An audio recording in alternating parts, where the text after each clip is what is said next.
Alhamdulillah, nahmaduhu wa nasta'inuhu wa nastaghfiruh wa na'udzu billahi min shururi anfusina wa min sayyiati a'malina.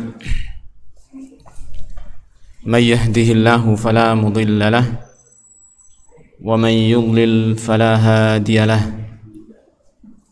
Asyhadu an la ilaha illallah wahdahu la syarika lahu wa asyhadu anna Muhammadan abduhu wa rasuluh.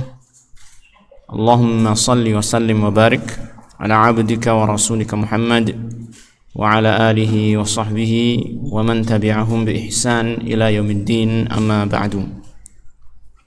Alhamdulillah, tidak lupa kita panjatkan puji syukur kepada Allah Subhanahu wa taala yang terus melimpahkan nikmat kepada kita semua sehingga pada malam hari ini kita bisa kembali berkumpul di masjid ini untuk melanjutkan pembelajaran kita dari kitab Aqidah At-Tauhid karya Syekh Shalih bin Fauzan Al-Fauzan hafizahullah ta'ala. Pada pembahasan terakhir kita telah dikenalkan oleh penulis, yaitu Syekh Shalih bin Fauzan Al-Fauzan hafizahullah ta'ala, tentang beberapa kelompok-kelompok yang menyimpang di dalam masalah nama-nama dan sifat-sifat Allah Tabaraka wa Ta'ala. Khususnya adalah kelompok-kelompok yang menolak atau mengingkari nama-nama dan sifat-sifat Allah Ta'ala, baik seluruhnya atau sebagian. Yang tentunya ini adalah satu sisi, karena penyimpangan yang lain, sisi penyimpangan yang lain adalah apa? Menyerupakan sifat-sifat Allah dengan sifatnya makhluk, dan itu sudah jelas penyimpangannya, dan bantahannya pun sudah ada di dalam Al-Quran, laisa kamitslihi syai' wa huwas sami'ul basir. Dan tentang penyimpangan ini maka tidak begitu banyak berkembang dibandingkan dengan penyimpangan yang mengingkari nama-nama dan sifat-sifat Allah Subhanahu wa taala. Dan kemarin kita sudah dikenalkan ada 3 kelompok besar, ya. Walaupun ini bukan pembatasan, tetapi inilah yang pokoknya, yang kelompok yang besar, yaitu Jahmiyah yang pertama, dan ini yang paling parah di dalam penyimpangan karena mereka menolak semua nama-nama dan sifat-sifat Allah Subhanahu wa taala. Kemudian yang kedua adalah Mu'tazilah.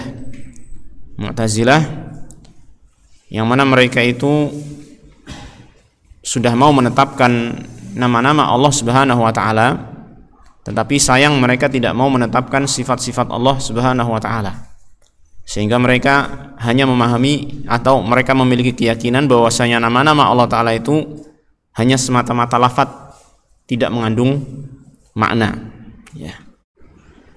Kemudian yang ketiga adalah kelompok yang disebutkan di sini Al-Asy'ariyatu wal Maturidiyah, yaitu Asy'ariyah dan Maturidiyah, di mana mereka menetapkan nama-nama Allah Subhanahu wa taala dan menetapkan sebagian dari sifat-sifat Allah, namun mengingkari sebagian dari sifat-sifat Allah taala yang lain. Dan kalau dihitung, ya, kalau misalkan dihitung mana yang atau jumlahnya berapa banyak yang ditetapkan dan atau perbandingan berapa banyak yang ditetapkan antara yang ditolak, maka tentunya akan lebih banyak yang ditolak, karena mereka hanya menetapkan ini sifat Allah taala yang mereka sebut dengan sifat berapa? 20. Yang mana kalau misalkan kita renungi lagi sifat 20 tersebut, ternyata pokoknya hanya 7 saja. Hanya 7 sifat saja yang mereka tetapkan. Adapun sifat-sifat yang lain itu hanyalah turunan dari sifat-sifat yang 7 ini, atau hanya sifat-sifat yang mereka istilahkan dengan sifat salbiyah. Nah, intinya inilah ada beberapa kelompok-kelompok yang menyimpang di dalam memahami nama-nama dan sifat-sifat Allah taala, yaitu mereka mengingkarinya baik secara keseluruhan ataupun sebagian. Kemudian penulis juga menyampaikan syubhat yang pokok, syubhat yang utama. Ini kalau nggak salah sudah saya baca, tapi saya agak lupa, kayaknya sudah, ya. Syubhat yang utama yang menjadi landasan mereka membangun madhab mereka, membangun keyakinan mereka, adalah mereka berusaha untuk al-firar, yaitu menjauhi dari penyerupaan Allah Ta'ala terhadap makhluknya. Ini menurut anggapan mereka. Jadi mereka pada mulanya ketika melihat lafaz-lafaz dalam ayat-ayat Al-Quran ataupun hadis-hadis Rasulullah SAW yang berbicara tentang sifat-sifat Allah Ta'ala, mereka awal mulanya langsung memiliki pikiran kalau ini lafaz-lafaz jika ditetapkan maka mengkonsekuensikan menyerupakan Allah dengan makhluk. Jadi sudah ada anggapan terlebih dahulu seperti itu. Sehingga akhirnya bagaimana? Sehingga akhirnya mereka berusaha untuk menghindari hal tersebut, menghindari penyerupaan Allah dengan sifat makhluknya. Karena ada persangkaan yang salah tadi. Apa syubhat mereka? Kata mereka, li'annal makhluqina yusammauna bi ba'dhi tilkal asma wa yusafuna bi tilkas sifati fayalzamu minal ishtiraki fi lafdhil ismi was sifati wa ma'nahuma al-ishtiraku fi haqiqatihima. Syubhat mereka mengatakan bahwasanya kalau kita dilihat pada diri makhluk, maka makhluk juga ada yang disebutkan dengan nama-nama tersebut, ya, dan juga disifati dengan sifat-sifat tersebut, ya. Jadi seperti misalnya ketika Allah menyebutkan dirinya memiliki wajah, maka makhluk punya wajah. Allah memiliki tangan atau menyebutkan Allah Ta'ala punya tangan, maka makhluk punya tangan. Dan begitu sifat-sifat yang lain ketika Allah Ta'ala menyebutkan dirinya memiliki sifat rahmat, mencintai ataupun dicintai, maka mereka melihat makhluk juga punya sifat seperti itu, kan? Maka menurut pemahaman mereka, fayalzamu minal ishtiraki fi lafdhil ismi was sifah wa ma'nahuma al-ishtiraku fi haqiqatihima. Menurut pemahaman mereka bahwasanya kesamaan, ya, lafadz dan makna suatu nama atau sifat, ya, kesamaan lafadz dan makna suatu nama atau sifat pada diri Allah dan pada makhluk itu mengkonsekuensikan, mengharuskan kesamaan hakikat dari sifat tersebut. Jadi kalau misalkan satu zat, ya, atau kita katakan Allah Ta'ala memiliki sifat mencintai, kemudian makhluk juga memiliki sifat mencintai, kata mereka ini mengkonsekuensikan bahwasanya kalau kita menetapkan sifat mencintai pada diri Allah, berarti menyamakan hakikat sifat mencintai Allah dengan hakikat sifat mencintai makhluk. Ya, maka tentunya ini adalah syubhat yang tidak bisa kita terima tentunya, karena kita sendiri sudah memahami bahwasanya tidak mungkin dua zat yang berbeda, meskipun dikatakan memiliki sifat yang lafadznya sama, bahkan maknanya sama, tidak mungkin kita katakan hakikat dari sifat tersebut adalah sama. Saya ambil contoh, seperti misalkan seorang terkadang disifati dengan kulit putih, kulitnya bersifat putih, paham ya? Terus kadang kita punya kertas warnanya putih. Ini ada orang berkulit putih, ada kertas berwarna putih.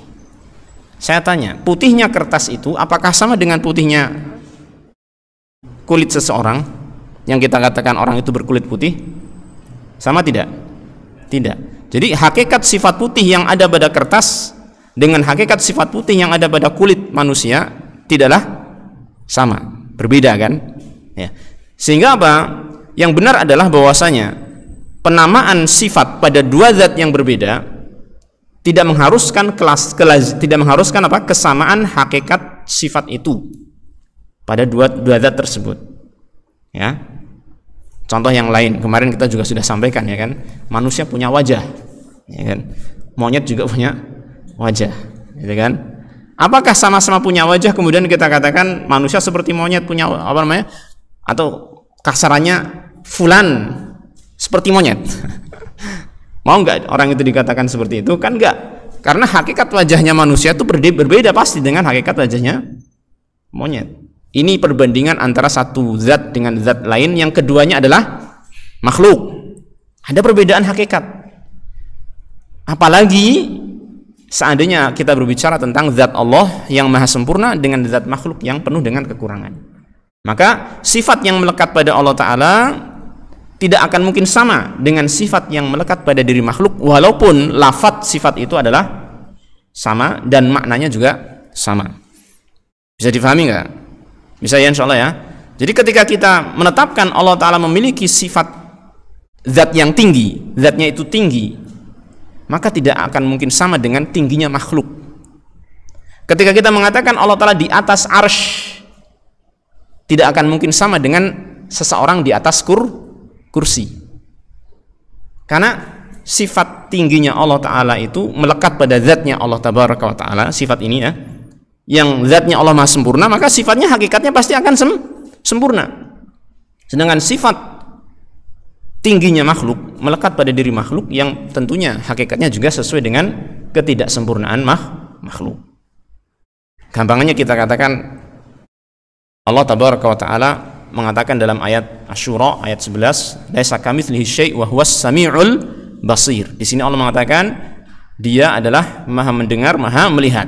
Allah menyebutkan dirinya Sami' dan Basir. Dan kita buka ayat di dalam surat Al-Insan, hal ata 'alal insani hinum minad dahri lam yakun syai'an madhkura. Terus apa ayat selanjutnya? Inna ja'alnahu, apa itu? Syai'an madhkura. Aduh, Masya Allah, surat Al-Insan aja lupa, Masya Allah.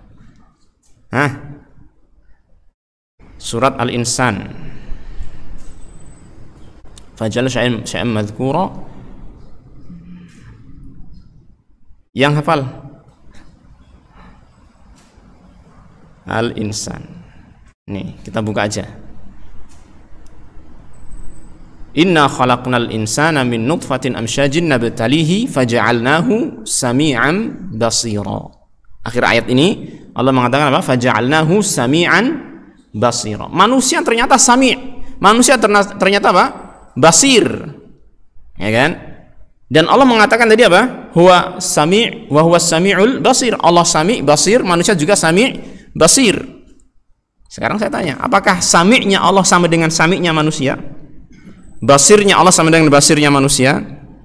Kan tidak. Ya enggak? Allah mendengar, manusia mendengar. Apakah sama pendengaran Allah dengan pendengaran manusia?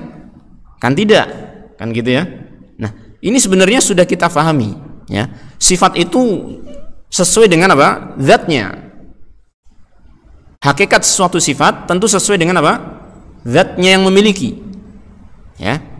Sehingga apabila sifat itu dinisbatkan, dilekatkan atau disandang oleh makhluk, tentunya hakikatnya sesuai dengan keterbatasan makhluk.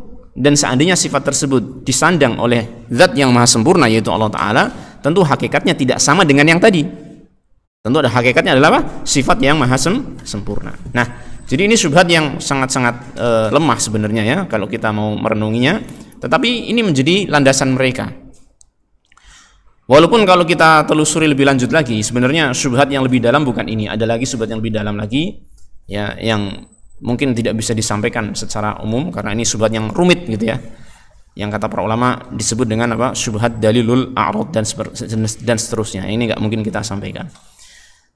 Kata mereka, hadza yastalzimu minhu tashbihul makhluqi bil khaliqi. Ya, dengan syubhat ini, kata mereka, maka ini mengharuskan adanya tashbih, penyerupaan makhluk dengan sang pencipta. Fi nadharihim, menurut anggapan mereka. Jadi apa? Ketika mereka melihat kalau kita menetapkan nama dan sifat yang sama antara Allah dengan makhluk, ini mengharuskan apa? Tashbih, menyerupakan Allah dengan makhluknya. Maka ini kata mereka, ini nggak bisa nih, nggak bisa kita tetapkan. Karena apa? Menyerupakan sifat Allah dengan makhluk. Lalu bagaimana solusinya? Padahal itu sudah ada disebutkan dalam Al-Quran. Mereka nggak bisa menolak Al-Quran, ya kan? Waltazamu hiyala dzalika ahada amrain. Maka mereka ya iltazamu, yaitu menetapi untuk menghadapi hal tersebut, menghadapi syubhat yang ada pada pemikiran mereka, ahada amrain. Mereka menetapi salah satu dari dua perkara. Ini yang mereka lakukan terhadap nas-nas yang berkaitan dengan sifat-sifat Allah Tabaraka wa Ta'ala. Ada dua hal. Yang pertama apa? Imma ta'wilu nususil asma'i was sifat an zahiriha. Kata'wilil wajhi bidzati wal yadi bin ni'mati. Ya. Yang pertama adalah apa? Mentakwilkan nas-nas nama-nama dan sifat-sifat Allah dari makna zahirnya. Makna zahir dulu pernah saya sampaikan. Apa itu makna zahir? Makna yang bisa langsung kita fahami ketika kita membaca satu ayat atau satu nas. Ya. Itu makna yang bisa langsung kita fahami sekaligus langsung, ya, ketika ada datang kalimat bal yadahu mabsutatan, kalimat yada, ya, yadahu, maka langsung kita fahami dua tangan Allah. Maka itulah makna zahirnya, tidak kita palingkan. Nah, maka mereka menempuh jalur yang pertama adalah takwil, mentakwil nas-nas nama-nama dan sifat-sifat Allah Ta'ala dari makna zahirnya. Maksudnya apa? Makna zahir yang tadi kita sebutkan contoh dari ayat bal yadahu mabsutatan, makna zahirnya adalah apa? Kedua tangan Allah terbuka lebar, maka mereka memalingkannya kepada makna yang lain, agar mereka tidak menetapkan sifat apa? Tangan bagi Allah Subhanahu wa taala yang menurut anggapan mereka kalau ditetapkan akan menyerupakan Allah dengan makhluk, padahal ini anggapan yang salah. Ya. Maka mereka mentakwil, contohnya apa? Takwilil wajhi katakwilil wajhi bidzat. Mereka mentakwil kata wajah dengan zat. Wajah itu maksudnya adalah zat, bukan maksudnya Allah memiliki wajah, kata mereka demikian. Atau menakwilkan yad dengan nikmah, ya, menakwilkan tangan dengan apa? Nikmat. Sehingga ketika Allah mengatakan bal yadahu mabsutatan, berarti maknanya apa? Bahkan kedua nikmat Allah terbuka lebar, dua nikmat saja, tidak lebih, ya kan? Terus Allah Ta'ala ketika menyatakan tentang penciptaan Nabi Adam, lima khalaqtu biyadayya, yang aku ciptakan dengan kedua yadku, mereka artikan apa? Kedua nikmatku, ya, atau diartikan dengan kudrah, kekuasaan, ataupun kuwah, kekuatan. Intinya mereka dalam mentakwil pun kadang berbeda-beda. Ya, ini satu metode yang mereka lakukan, mentakwil. Ya, dengan tujuan apa? Apa tadi tujuannya? Menghindari penetapan sifat tersebut yang menurut anggapan mereka akan melazimkan menyerupakan Allah dengan makhluk. Padahal ini adalah sudah anggapan yang keliru. Ya. Sudah anggapan yang keliru, sehingga akhirnya mereka menolak sifat-sifat tersebut. Ini metode yang pertama mereka lakukan. Atau metode yang kedua, wa imma tafwidu ma'ani hadhihi nususi ila Allah. Dan ini metode yang lebih buruk lagi yang ini. Ya. Yang kedua apa? Metode mereka yang kedua adalah tafwidu, memasrahkan, menyerahkan ma'ani hadhihi nususi ila Allah, makna-makna nas ini kepada Allah Ta'ala. Artinya apa? Ketika Allah Ta'ala menyatakan satu nama ataupun satu sifat, ya, maka mereka mengatakan ini, lafaz sifat ini yang mengetahui artinya hanya Allah, yang mengetahui artinya hanya Allah Ta'ala. Kita nggak tahu, ya, kita nggak tahu artinya, padahal Allah Ta'ala telah menurunkan Al-Quran dengan bahasa apa? Bahasa Arab. Bahasa Arab kan? Yang Allah Ta'ala mengatakan la'alakum ta'qilun. Allah menurunkan Al-Quran, menjadikan Al-Quran dalam bahasa Arab agar kalian memahami. Jadi Allah sengaja menjadikan Al-Quran dengan bahasa Arab agar kita memahaminya. Maka lafaz-lafaz dalam Al-Quran yang berbahasa Arab itu yadun, wajhun, tidak mungkin Allah Ta'ala itu apa? Menutupi maksudnya, ya kan? Tidak mungkin Allah Ta'ala itu menghendaki makna yang lain selain apa yang dikandung oleh bahasa Arab, kan gitu. Maka ini sangat-sangat parah ini penyimpangan ini. Jadi mereka menganggap bahwasanya Al-Quran sifat-sifat ini tadi tidak ada yang mengetahui di antara manusia kecuali hanya Allah Ta'ala. Lalu apa fungsinya Allah mengatakan kami jadikan Al-Quran dengan bahasa Arab? Agar kalian memahami. Seakan-akan Allah itu kontradiksi, ya enggak? Seakan-akan Allah itu kontradiksi. Dalam satu tempat mengatakan Allah menurunkan Al-Quran dalam bahasa Arab untuk difahami, kok ini ada ayat-ayat yang berbahasa Arab yang katanya tidak bisa difahami kecuali hanya Allah Ta'ala saja yang memahami. Kan kontradiksi. Maka ini nggak benar. Yang benar adalah apa?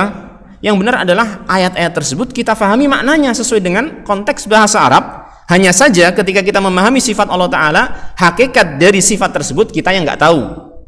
Hakikatnya seperti apa kita nggak tahu. Adapun maknanya kita tahu. Allah punya tangan, tahu kita. Allah punya tangan, benar-benar punya tangan. Tetapi bagaimana tangannya Allah ini yang kita nggak tahu. Ya, bagaimana tangannya Allah ini yang kita nggak tahu. Seperti apa tangannya Allah ini yang tidak bisa kita jangkau, ya kan? tapi secara maknanya faham. Jelas ya ini ya. Nah, kata mereka fayaqulun, dengan metode tafwid ini mereka mengatakan Allahu a'lamu bimuradihi minha. Allah lebih mengetahui dengan maksud dari nas-nas tersebut. Kata mereka demikian. Tapi anehnya mereka tidak pasrah seluruhnya. Ya, tidak pasrah seluruhnya, yang tahu hanya Allah Ta'ala. Tapi mereka masih menyisakan keyakinan mereka. Ma'tiqadihim annaha laisat ala zahiriha. Disertai dengan keyakinan mereka bahwasanya nas-nas tersebut tidak sesuai dengan makna zahirnya. Jadi ketika mereka mendapatkan lafaz sifat Allah Ta'ala, misalkan tadi kita ambil contoh biyadai, ya tangan ya, dua tangan Allah Ta'ala, yadai ya, yad Allah Ta'ala, maka orang yang melakukan tafwid ini memasrahkan maknanya, mereka mengatakan kita nggak tahu makna lafaz ini, yang jelas bukan tangan gitu loh, yang jelas bukan apa? Tangan. Kalau nggak tahu ya sudah nggak tahu semuanya gitu kan. Kok ngomong-ngomong yang jelas bukan tangan, artinya sudah menetapkan dulu itu bukan yang dimaksud. Dari mana kamu tahu ini yang bukan dimaksud kan gitu kan. Nah, jadi ini metode yang sangat-sangat keliru ya kan. Baik itu takwil ataupun tafwid, keduanya keliru. Dan dulu pernah saya sampaikan nukilan dari Sunan At-Tirmidzi ya, bisa dicek kembali mungkin 2 atau 3 kali pertemuan dari sebelum ini ya. Sudah saya sampaikan bahwasanya ulama-ulama terdahulu betul-betul memahami ayat-ayat sifat itu dengan maknanya. Hanya saja mereka menyerahkan, maksudnya apa? Tidak memahami kaifiatnya. Kaifiat itu artinya hakikat. Ya, hakikat gambaran tentang sifat Allah Ta'ala seperti apa nggak tahu, tetapi secara maknanya mereka menetapkan. Makanya Imam Malik rahimahullah ta'ala ketika ditanya tentang sifat Allah Ta'ala istiwa alal arsh ya, maka beliau menjawab dengan jawaban yang maknanya, ya, secara maknanya jawaban tersebut al-istiwa'u ma'lum, istiwa itu diketahui maknanya, wal kaifu majhul, tetapi kaifnya, hakikat istiwanya Allah seperti apa, ya kan? Di atasnya Allah Allah di atas arsy seperti apa, hakikatnya seperti apa, nggak tahu, ya kan? Iman tentangnya wajib, gitu kan? Menanyakan tentang bagaimananya adalah apa? Bid'ah. Jadi para ulama terdahulu, ulama as-salaf, mereka sudah faham makna-makna ayat-ayat tentang sifat Allah Tabaraka wa Ta'ala. Ya. Bagaimana mungkin makna-makna sifat-sifat Allah Ta'ala itu nggak difahami, padahal Allah Ta'ala berkehendak untuk mengenalkan dirinya kepada kita agar kita itu bisa beribadah kepada Allah Ta'ala di atas ilmu pengetahuan tentang siapa yang kita sembah, ya kan? Jadi Allah Ta'ala itu dengan Al-Quran menyampaikan nama-nama dan sifat-sifatnya itu tujuannya agar kita itu kenal siapa Allah, agar kita tahu, kita yakin bahwasanya kita itu beribadah kepada zat yang memang pantas untuk diibadahi, ya. Dia memiliki kesempurnaan sifat-sifat. Nah ini kok katanya sifat-sifat Allah Ta'ala yang di Al-Quran nggak bisa difahami. Bagaimana kita mengenal kesempurnaan Allah kalau nggak bisa difahami? Kan gitu. Nah, jadi ini adalah penyimpangan-penyimpangan dalam masalah ini yang tentunya kita harus menghindarinya, dan kita cukup mengikuti apa yang ada pada keyakinan para salaf terdahulu, Rasulullah SAW dan para sahabatnya radhiyallahu anhum ajma'in, dan siapa yang mengikuti mereka dengan sebaik-baiknya. Baik. Nah, kemudian di sini Syekh Shalih Al-Fauzan hafizahullah taala menyampaikan sedikit sekelumit tentang sejarah. Siapa sih yang pertama kali mengingkari sifat Allah? Ya. Tapi ini bukan dari kalangan kaum muslimin. Ya, pokoknya kita lihat sejarah apa yang beliau sampaikan di sinilah ya. Wa awwalu man 'urifa anhu inkarul asma'i was sifat. Yang pertama kali dikenal mengingkari nama-nama dan sifat Allah Ta'ala ternyata siapa? Ba'du musyrikil Arab, sebagian dari kalangan musyrik Arab. Aduh, ternyata bukan bukan para sahabat. Para sahabat gak mengingkari nama-nama dan sifat Allah ya, tetapi siapa? Orang-orang musyrikin Arab ya. Alladzina anzalallahu fihim qaulahu ta'ala, yang mana Allah Ta'ala menurunkan firman-Nya terkait dengan mereka ini, orang-orang musyrikin Arab, dalam surat Ar-Ra'd ayat 30, kadzalika arsalnaka fi ummatin qad khalat min qabliha litatlu 'alaihimul ladzi auhayna ilaika wa hum yakfuruna birrahman. Demikianlah kami utus engkau wahai Rasul Muhammad sallallahu alaihi wasallam pada satu umat yang telah berlalu sebelumnya umat-umat yang lain. Jadi umat yang menjadi objek dakwahnya Rasulullah SAW itu bukan umat yang pertama, tapi sudah berlalu sebelumnya umat-umat yang lain, yang ada nabi-nabi dan rasul-rasul yang sudah Allah utus sebelumnya. Bahkan umat yang menjadi objek dakwah Rasulullah SAW adalah umat yang terakhir, gitu kan? Litatlu alaihim, agar engkau wahai Rasul Muhammad sallallahu alaihi wasallam membacakan kepada mereka alladzi auhayna ilaika, wahyu yang kami berikan kepadamu.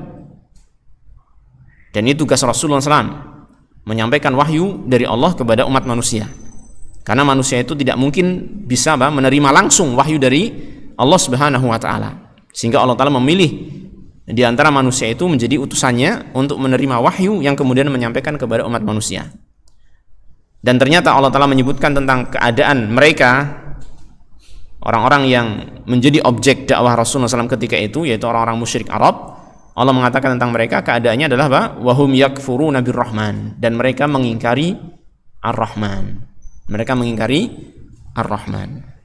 Artinya mereka mengingkari nama Ar-Rahman walaupun mereka tahu Allah. Mereka kenal Allah. Sebagaimana dalam ayat-ayat yang lain, kalau misalkan mereka ditanya siapa yang menciptakan mereka, menciptakan langit dan bumi, ya kan, mengatur alam semesta, mereka akan mengatakan apa? Allah. Mereka kenal Allah. Tetapi mereka mengingkari Ar-Rahman, yaitu mengingkari apa? Nama Ar-Rahman. Lebih jelas lagi di sini disebutkan, wa sababu nuzuli hadhil ayah, sebab turunnya ayat ini, anna Quraisyan lamma sami'at Rasulullah sallallahu alaihi wasallam yadhkuru rahmana ankaru dzalik. Bahwasanya orang Quraisy ketika mendengar Rasulullah sallallahu alaihi wasallam menyebut nama Allah Ar-Rahman, mereka mengingkarinya. Ya. Fa anzalallahu fihim, maka Allah Ta'ala menurunkan firman-Nya tentang mereka, wa hum yakfuruna birrahman. Mereka mengingkari Ar-Rahman. Wa dzakara Ibnu Jaririn, dan Ibnu Jarir, yakni At-Tabari, seorang ahli tafsir dari kalangan salaf, ya, menyebutkan anna dzalika kana fi sulhil Hudaybiyah, bahwasanya hal itu, yaitu pengingkaran mereka terhadap nama Ar-Rahman, terjadi ketika sulhil Hudaybiyah. Terjadi ketika perjanjian Hudaybiyah, ya, tahun ke-6 ya kalau nggak salah, yang itu antara Rasulullah SAW dan pihak Quraisy diwakili oleh Suhail bin Amr. Hina katabal katibu fi qadhiyyati sulhi alladhi jara bainahum wa baina Rasulillah sallallahu alaihi wasallam bismillahirrahmanirrahim qalat Quraisyun amma ar-Rahman fala na'rifu. Yaitu ketika penulis perjanjian itu menuliskan di qadhiyah, dalam permasalahan, dalam urusan perdamaian yang terjadi di antara mereka dengan Rasulullah sallallahu alaihi wasallam, penulisnya itu menuliskan kalimat bismillahirrahmanirrahim. Siapa penulisnya? Siapa penulisnya? Yang tadi ikut kajian di sana, Ustaz Firanda mesti tahu. Tadi ditanyakan kan? Disebutkan tadi kan. Siapa? Ali bin Abi Thalib. Ali bin Abi Thalib. Nah, jadi yang menuliskan adalah Ali bin Abi Thalib. Dia menuliskan bismillahirrahmanirrahim di awal permulaan poin-poin perjanjian Hudaybiyah yang akan dituliskan antara Rasulullah SAW dengan Suhail bin Amr dari wakilnya Quraisy. Maka Quraisy mengatakan, Amar Rahman fala na'rifu. Adapun Ar-Rahman, maka kami tidak mengenalnya. Masya Allah. Jadi mereka tidak mengenal nama Ar-Rahman, tidak mengakui Ar-Rahman sebagai nama Allah Ta'ala. Jadi sekarang kita tanya, wahai orang-orang yang mengingkari nama-nama dan sifat-sifat Allah Ta'ala, siapakah yang menjadi pendahulu kamu? Salafmu siapa? Ternyata apa? Salafnya adalah orang-orang musyrik, ya, Quraisy. Taib. Warawa Ibnu Jaririn aidan, dan Ibnu Jarir juga meriwayatkan an Ibnu Abbasin, dari Ibnu Abbas radhiyallahu anhuma, kana Rasulullah sallallahu alaihi wasallam yad'u sajidan yaqul ya Rahman ya Rahim. Dahulu Rasulullah sallallahu alaihi wasallam itu berdoa ketika sujud dengan mengucapkan ya Rahman ya Rahim. Jadi berdoa ketika sujud, ya, dengan memanggil Allah Ta'ala dengan nama Ar-Rahman dan Ar-Rahim. Boleh enggak? Ya boleh. Ini kan termasuk apa? Tawassul dalam doa ya. Tawassul bidzikri asma'illahi wa sifatihi. Jadi bertawassul dalam doa dengan menyebut nama-nama Allah Ta'ala dan sifat-sifatnya. Ini boleh. Bahkan ini termasuk tawassul yang paling utama. Tawassul yang paling utama yaitu menyebut nama-nama Allah Subhanahu wa taala dalam doa-doa kita. Ya. Dan di sini Rasulullah SAW menggunakan apa? Nama Ar-Rahman dan Ar-Rahim. Ya Rahman, ya Rahim. Wahai Ar-Rahman, wahai Ar-Rahim, ya. Faqala al-musyrikun, maka orang-orang musyrik mengatakan, hadza yaz'umu annahu yad'u wahidan wa huwa yad'u mathna. Kata orang musyrik, aneh ini orang, gitu kan. Katanya dia ngeklaim kalau Tuhannya itu satu. Dia menyeru kepada Tuhan yang satu. Itu siapa? Allah. Wa huwa yad'u mathna. Kok dia menyeru kepada dua? Bukan Allah. Dipanggil juga Rahman, dipanggil juga Rahim. Dikatakan apa? Dia menyuruh pada dua zat. Ya. Jadi bukan satu. Kalau kamu menyuruh satu zat, ya mestinya panggil satu aja. Ya Allah saja, gitu kan. Enggak usah ya Rahman, ya Rahim. Dianggapnya apa? Ketika memanggil Ar-Rahman, Ar-Rahim, memanggil zat yang lain selain Allah Tabaraka wa Ta'ala. Kan gitu. Fa anzalallahu, maka Allah Ta'ala menurunkan firman-Nya, qul ud'ullaha aw ud'ur rahman ayyamma tad'u falahul asmaul husna. Katakanlah wahai Rasul, silakan kalian panggil Allah dengan nama Allah, aw ud'ur rahman, atau panggil dengan nama Ar-Rahman. Ayyamma tad'u, mana saja yang kamu panggil, yang kamu seru dengan nama-nama tersebut, falahul asmaul husna, maka sesungguhnya hanya milik Allah Ta'ala nama-nama yang maha indah. Jadi itu nama-nama Allah menunjukkan kepada satu zat saja. Jadi Allah itu ya Allah, ya Ar-Rahman, ya Ar-Rahim, ya Al-Malik, ya Al-Qudus, semuanya itu nama-nama milik Allah Ta'ala, tidak menunjukkan zat yang banyak. Ya, tidak menunjukkan zat yang banyak. Sebagaimana Nabi Muhammad SAW juga orangnya satu, tapi punya nama lebih dari satu. Muhammad, Ahmad, Al-Aqib, Al-Mahi, Al-Mustafa, dan lain sebagainya, disebut nama-nama yang banyak. Untuk siapa? Nabi Muhammad sallallahu alaihi wasallam. Jadi tidak masalah, gitu kan? Nah. Kemudian waqala ta'ala fi suratil Furqan. Allah Ta'ala berfirman dalam surat Al-Furqan, wa idza qila lahum usjudu lirrahman qalu wa marrahman. Apabila dikatakan kepada mereka, sujudlah kalian kepada Ar-Rahman, maka mereka mengatakan wa marrahman, siapakah Ar-Rahman? Ya, jadi ini Syekh Shalih Al-Fauzan hafizahullah taala menukilkan sekelumit dari sejarah yang ada, bahwasanya ternyata apa? Yang mengingkari nama-nama Allah Subhanahu wa taala ataupun sifat-sifatnya itu pendahulunya siapa? Ternyata orang-orang musyrik Quraisy, ya. Fahaula'il musyrikun hum salaful jahmiyati wal mu'tazilati wal asy'ariyati. Maka orang-orang musyrik inilah yang menjadi pendahulu bagi siapa? Jahmiyah, Mu'tazilah, dan Asy'ariyah. Wa bi'sas salaf. Dan ini adalah seburuk-buruk pendahulu. Ya. Pendahulunya ke orang-orang musyrik. Ya, maka jangan ikuti jalan mereka. Hendaknya kita mengikuti siapa? Jalannya Rasulullah sallallahu alaihi wasallam, para sahabatnya radhiyallahu anhum ajma'in, dan orang-orang yang mengikuti mereka dengan sebaik-baiknya. Ini adalah salaf pendahulunya Jahmiyah, Mu'tazilah, Asy'ariyah, wa kulli man nafa 'anillahi ma athbatahu li nafsihi aw athbatahu lahu rasuluhu sallallahu alaihi wasallam min asma'illahi wa sifatihi, wa bi'sas salafu li bi'sal khalaf. Wa bi'sas salafu li bi'sal khalafu.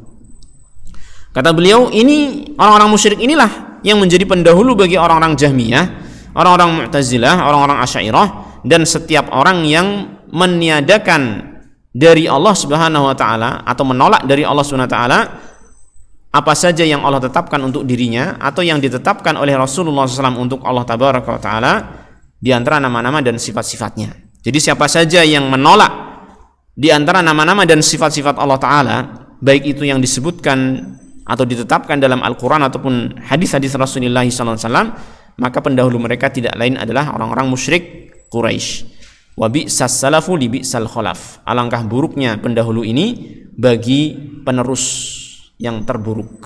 Jadi ini adalah pendahulunya buruk, penerusnya, generasi penerusnya juga generasi penerus yang buruk. Ya, inilah sekelumit tentang mereka orang-orang yang mengingkari sifat-sifat Allah Subhanahu wa taala. Nah, sekarang ini baru ke intinya. Kan judul kita apa tadi? Bantahan ya. Ternyata bantahannya masih di halaman berikutnya. Taib. Ini intinya ya. Waraddu alaihi min aujuh. Jadi beliau akan memberikan bantahan dari beberapa sisi terhadap siapa? Mereka orang-orang yang mengingkari nama-nama dan sifat-sifat Allah Subhanahu wa taala. Walaupun tadi sudah disebutkan satu syubhat dan bantahannya ya. Satu syubhat dan bantahannya. Tapi ini di sini akan disampaikan lebih banyak lagi ya tentang bantahan-bantahan, sisi-sisi bantahan bagi mereka orang-orang yang mengingkari nama-nama dan sifat-sifat Allah. Tapi kita lanjutkan enggak apa-apa sedikit ya, karena waktunya masih 5 menit. Taib, al-wajhul awal. Bantahan, sisi bantahan yang pertama. Sisi bantahan yang pertama. Annallaha subhanahu wa ta'ala athbata li nafsihi al-asma' was sifati wa athbataha lahu rasuluhu sallallahu alaihi wasallam.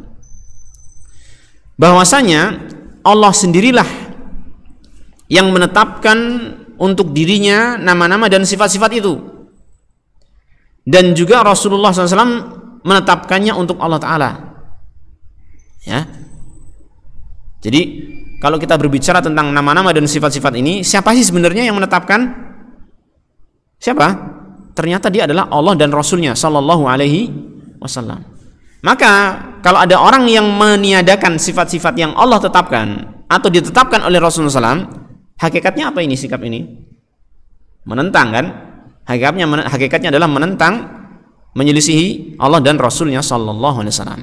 Kan gitu ya? Maka beliau mengatakan, fanafyuha 'anillahi aw nafyu ba'dihha nafyun lima athbatahu Allah wa rasuluhu sallallahu alaihi wasallam. Maka meniadakan sifat-sifat itu dari diri Allah atau meniadakan sebagian sifat-sifat itu adalah meniadakan apa yang Allah tetapkan dan juga ditetapkan oleh Rasulullah SAW. Allah dan Rasulnya SAW menetapkan, kok orang ini meniadakan. Paham ya? Paham ya? Jadi meniadakan apa yang ditetapkan oleh Allah dan Rasulnya SAW. Berarti ini sikap apa? Kata beliau, wa hadza muhaddatun lillahi wa rasulihi sallallahu alaihi wasallam. Maka ini adalah sikap muhaddah. Muhaddah itu adalah penentangan, menentang, ya, menyelisihi, ya, Allah dan Rasulnya sallallahu alaihi wasallam. Ya. Dan seorang yang beriman semestinya menjauhi sikap seperti ini. Seorang yang beriman seharusnya apa? Dia tunduk pasrah terhadap apa yang datang dari Allah dan Rasulnya Shallallahu Alaihi Wasallam. Maka seorang mukmin ya, ketika melihat Allah menetapkan sifat untuk dirinya, tentunya orang mukmin itu akan mengikutinya, ya kan? Bagaimana tidak? Allah Taala itu adalah bagi dia, bagi orang mukmin adalah ghaib, nggak kelihatan. Ya, yang tahu tentang diri Allah Taala siapa? Allah sendiri, kan gitu kan? Dan Allah mengabarkannya kepada kita yang tidak tahu. Masuk kita mau menentang? Ya enggak? Masa mau menentang? Oh enggak, salah ya Allah, bukan itu sifat Anda. Aneh banget kan? Allah sendiri yang tahu tentang sifatnya dia, terus dia mengabarkan tentang sifatnya kepada kita, sedangkan Allah Ta'ala maha, perkataannya adalah maha benar, ya kan? Tidak mungkin salah kan Allah kan ketika berbicara kan? Kok kita kemudian mengatakan, tidak ya Allah, Anda tidak memiliki sifat itu. Ini kan aneh gitu kan? Maka salahnya orang mukmin itu gimana? Orang mukmin itu ya ketika Allah menyampaikan tentang dirinya, tentang sifat-sifatnya, ya udah kita terima. Kita terima, kan gitu kan?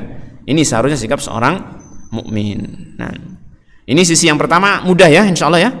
Jadi intinya apa saja yang Allah tetapkan harusnya kita tetapkan juga. Kalau kita menyelisihi itu berarti menentang Allah Subhanahu Wa Taala dan Rasulnya Shallallahu Alaihi Wasallam. Ini bantahan yang paling mudah. Nah, adapun sisi yang kedua al-wajhu tsani, maka ini cukup panjang ya, cukup panjang nih.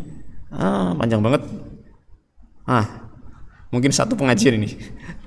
Jadi sisi yang kedua ini mungkin kita tunda untuk pertemuan yang berikutnya insyaallah ya.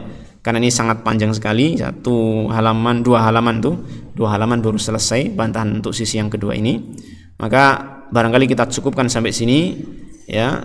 apa yang tadi kita sampaikan mudah-mudahan bisa bermanfaat, terutama dalam kita memahami nama-nama dan sifat-sifat Allah Tabaraka wa Ta'ala, yang intinya adalah hal itu kita bangun di atas sikap taslim kita, ya, pasrah kita kepada Allah Subhanahu wa Ta'ala, ya.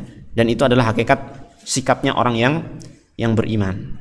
Pasrah, taslim, menerima apa yang Allah berikan kepada kita dan juga diberikan oleh Rasulullah sallallahu alaihi wasallam kepada kita semua. Nah, demikian yang bisa kita pelajari pada malam hari ini.